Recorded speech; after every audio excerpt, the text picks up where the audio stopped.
ಅಮ್ಮ ಆದ್ರೂ ನೀನ್ ಮಾಡ್ತಿರೋ ತಪ್ಪು. ಏನು ಮೇಕಪ್ ಮಾಡ್ಕೊಡ್ತಿರೋದ? ಎಲ್ಲರಿಗೂ ಆ ಥರ ಮಾತಾಡೋದಿಯಂತೆ ಯಾಕೆ? ದುರ್ಗಾ ಅವರು ಅದ್ರಿಂದ ಎಷ್ಟು ಸಿಕ್ ಮಾಡ್ಕೊಂಡಿದ್ದಾರೆ ಗೊತ್ತಾ? ಅಯ್ಯೋ ಸುಮ್ಮನೆ ನಾವು ಈ ಲೆವೆಲಲ್ಲಿ ಇದ್ದೀವಿ ಅಂತ ಅವ್ರಿಗೆ ಹೇಳ್ಕೊಡೋದಕ್ಕೆ ಅಷ್ಟೊಂದು ಸಂಕೋಚ ಆದರೆ ನಮ್ಮ ಲೆವೆಲ್ನ ಇನ್ನೂ ಹೈ ಮಾಡಬೇಕಾಯ್ತು ಅವರು. ಅಲ್ಲ ರೀ, ಏಜೆ ಮನೆಯಲ್ಲಿ ಅಷ್ಟೊಂದು ಕಾರ್ಗಳಿದೆ. ಅತ್ತೆ ಮಾವ ನಾದ್ನಿ ಆರಾಮಾಗಿ ಬರಲಿ ಅಂತ ಒಂದು ದೊಡ್ಡ ಕಾರ್ ಕಳ್ಸೋಕ್ಕಾಗ್ತಿರ್ಲಿಲ್ವಾ? ತುಂಬ ಬೇಜಾರಾಯಿತು. ಅದಕ್ಕೆ ಎಲ್ಲರೂ ಮುಂದೆನೂ ಆಟೋದಲ್ಲಿ ಬಂದೆ ಅಂತ ಹೇಳಿದೆ. ಹೆಂಗೆ ನಾವು ಏನು ಪಾಠ ಕಲ್ತಿದೀಯ ನೀನು? ಈ ಥರ ಮಾತಾಡೋದ್ರಿಂದ ಹೋಗೋದು ನಮ್ಮ ಮಗಳ ಮನೆ ಮರ್ಯಾದೆ ಅಂತ ನಿನಗೆ ಅರ್ಥ ಆಗ್ಬೇಡ?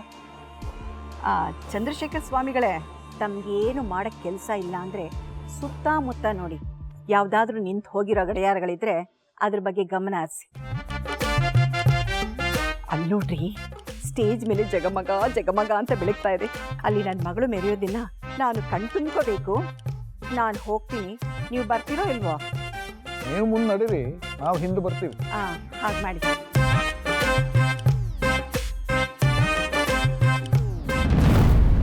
ಸರ್ ಎಲ್ಲ ರೆಡಿ ಇದೆ. ನೀವು ಲೀಲಾ ಮೇಡಮ್ ಸ್ಟೇಜ್ ಮೇಲೆ ಬಂದ್ಬಿಟ್ರೆ ಶುರು ಮಾಡಿಬಿಡೋದೆ, ಏನೇ ಅಡ್ವರ್ಟ್ ಆಗಲ್ಲ. ಗುಡ್. ಸಾರಿ ಸರ್, ಸ್ವಲ್ಪ ಎಡಬಿಟ್ಟೆ. ದುರ್ಗಾ, ಲೀಲಾ ಅವ್ರು ರೆಡಿ ಇದ್ದಾರೆ ಏಜೆ, ಏನು ಪ್ರಾಬ್ಲಮ್ ಇಲ್ಲ. ಏನು ಮಾತಾಡಬೇಕು ಏನು ಮಾತಾಡಬಾರ್ದು ಅಂತ ಹೇಳಿದಿರ ತಾನೆ? ಎಸ್ ಏಜೆ, ಅವ್ರಿಗೆಲ್ಲ ಹೇಳ್ಕೊಟ್ಟಿದ್ದೀವಿ. ಮೀಡಿಯಾದವರು ಏನೇ ಪ್ರಶ್ನೆ ಕೇಳಿದ್ರು ಅವರು ನಿಮ್ಮ ಕಡೆ ತಿರುಗಿ ನೋಡ್ತಾರೆ. ನೀವು ಅಲ್ಲಿಂದ ಕಂಟಿನ್ಯೂ ಮಾಡ್ತೀರಾ.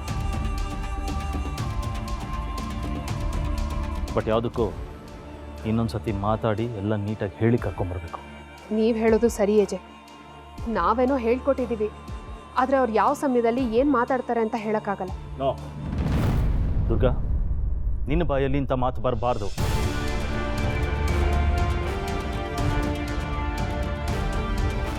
ನಾನು ಹೇಳಿದ್ದೀನಿ ತಾನೆ, ಕಂಪ್ಲೀಟ್ ಫಂಕ್ಷನ್ ಕಂಟ್ರೋಲ್ ನಿನ್ನ ಕೈಯಲ್ಲಿರಬೇಕು ಅಂತ. ಸರಿ ಏಜೆ, ನಾ ಈಗಲೇ ಹೋಗಿ ಕರ್ಕೊಂಬರ್ತೀನಿ. ದುರ್ಗಾ ನಿಂತ್ಕೋ, ನೀನು ಹೋಗಬೇಡ. ಯಾಕಮ್ಮ, ಏನಾಯ್ತು? ರಾಮ್, ಏನು ಅನ್ಕೊಂಡಿದೀಯಾ? ಇದು ಬೇರೆ ಯಾರ್ದೋ ಫಂಕ್ಷನ್ ಅಲ್ಲ, ನಿನ್ನ ಮತ್ತು ಲೀಲಾ ಮದುವೆ ರಿಸೆಪ್ಷನ್ನು. ಗಂಡ ಹೋಗಿ ಹೆಂಡ್ತಿನ ಕರ್ಕೊಂಡು ಬರೋದು ನಮ್ಮ ಪದ್ಧತಿ. ಅಮ್ಮ, ಟೈಮ್ ಮ್ಯಾಟರ್ಸ್. ಇಂಥ ಸಮಯದಲ್ಲ ಪದ್ಧತಿ ಅಂತೆಲ್ಲ ಫಾಲೋ ಮಾಡ್ತಾ ಕೂರೋಕ್ಕಾಗಲ್ಲ. ರಾಮ್, ಇಲ್ಲಿರೋರ ಕಣ್ಣೆಲ್ಲ ನಿಮ್ಮ ಮೇಲೆ ಇರುತ್ತೆ.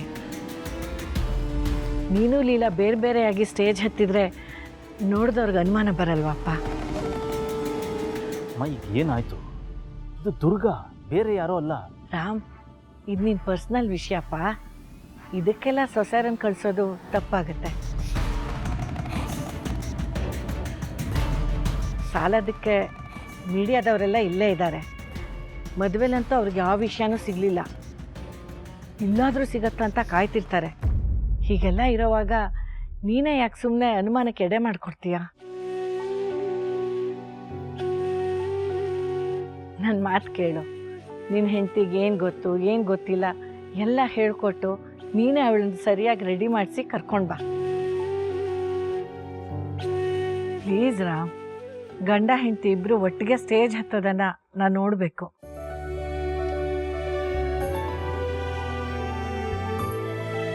ಸರಿ.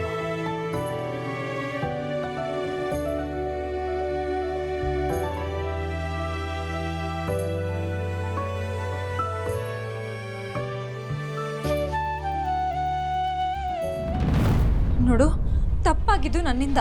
ನನಗೆ ಶಿಕ್ಷೆ ಕೊಡು. ಅವ್ರ ವಿಷಯಕ್ಕೆ ಯಾಕೆ ಹೋಗ್ತಿದ್ಯಾ? ನಿನಗೋ ಕೊಡ್ತೀನಿ.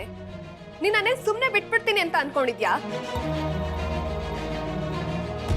ಆದ್ರೆ ಅವ್ರನ್ನೂ ಸುಮ್ಮನೆ ಬಿಡಲ್ಲ.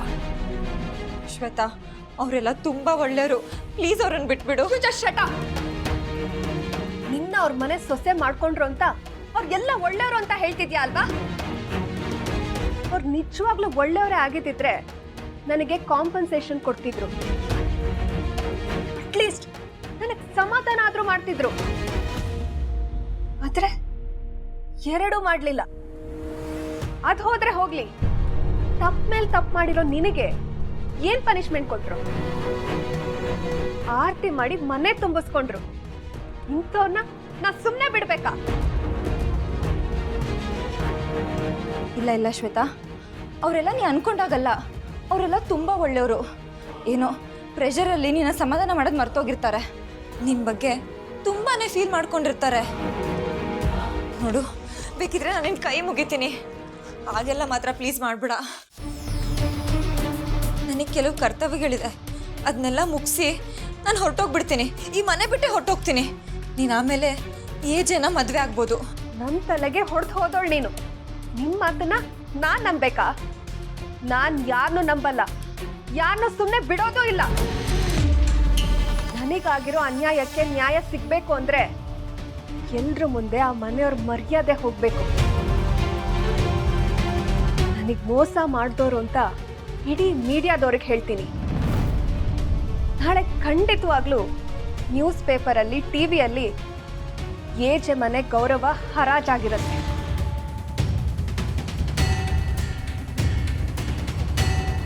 ನೋಡು, ಒಳ್ಳೆ ಮಾತಲ್ಲಿ ಹೇಳ್ತಿದ್ದೀನಿ. ಆ ಮನೆಯವ್ರ ವಿಷಯಕ್ಕೆ ಬಂದರೆ ನಾನಂತೂ ಸುಮ್ಮನೆ ಇರಲ್ಲ. ಓ, ಏನು ಆಗ್ಲೇ ಆ ಮನೆ ಸೊಸೆ ತರ ಬಿಹೇವ್ ಮಾಡಕ್ ಶುರು ಮಾಡಿದ್ಯಾ? ಅದಕ್ಕೆ ಇಷ್ಟೆಲ್ಲ ಮಾತಾಡ್ತಿದ್ಯಾ ಅಲ್ವಾ?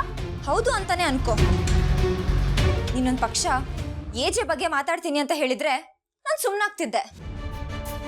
ಆದ್ರೆ ನೀನು ಆ ಮನೆ ಮರ್ಯಾದೆ ತೆಗಿತೀನಿ ಅಂತ ಹೇಳ್ತಿದ್ಯಾ. ಹೇಗೆ ಸುಮ್ಮನಿರ್ಲಿ? ನಾನೀಗ ಮಾಡಿರೋ ತಪ್ಪನ್ನ ಹೇಗೆ ಸರಿ ಮಾಡ್ಕೋಬೇಕು ಅಂತ ಯೋಚನೆ ಮಾಡ್ತಿದ್ದೀನಿ. ಅಂಥದ್ರಲ್ಲಿ ನಿನಗೆ ಇನ್ನೊಂದು ತಪ್ಪು ಮಾಡಕ್ ಬಿಟ್ಬಿಡ್ತೀನಾ? ಸಾಧ್ಯನೇ ಇಲ್ಲ. ಏನ್ ಹೆದರಿಸ್ತಿದ್ಯಾ? ಏನ್ ಮಾಡ್ತೀಯಾ? ನಿನ್ ಕೈಯಲ್ಲಿ ಏನಾಗತ್ತೆ? ನಾನು ಈಗ್ಲೇ ಅವ್ರ ಬಂಡವಾಳನ ಬಯಲು ಮಾಡ್ತೀನಿ.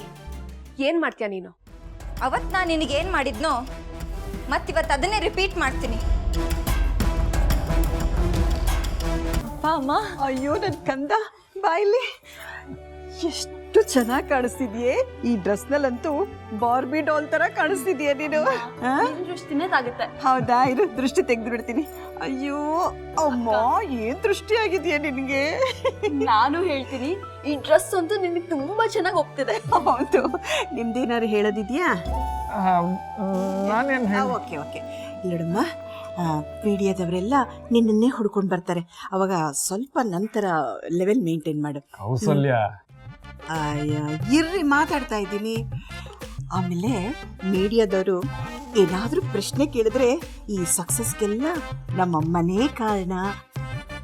ಏನೇ ಇದು? ಅಯ್ಯೋ, ನಿಮ್ಮ ಹೆಸರು ಹೇಳ್ತೀನಿ ಬಿಡಿ. ಈ ಸಕ್ಸಸ್ಗೆ ನಮ್ಮ ಅಪ್ಪ ಅಮ್ಮನೇ ಕಾರಣ.